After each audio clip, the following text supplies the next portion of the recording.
అయినా నీకు కూడా అన్నదమ్ములు ఉన్నారు. అది రేపు ఆయనకి పెళ్ళి వస్తుంది. రాకెట్ గట్ట పోయినప్పుడు అది నిన్ను అట్లా చూస్తే నువ్వు ఊకుంటావా?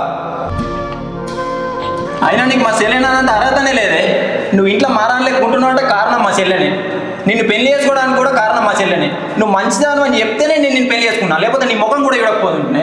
అది రాకెట్ కట్టేద్దామని ఇలా నస్తే దాన్ని ఏడిపించి తోలెత్తావా?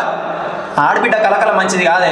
నేను ఇప్పుడు మా చెల్లెని తోలుకలుకుంటా, రాకెట్ కట్టించుకుంటా, కట్నం పెడతా. నువ్వు ఉండాలనుకుంటుండు, పోవాలనుకుంటావు, నాకేం పరగడు. ఇగో ఆగు.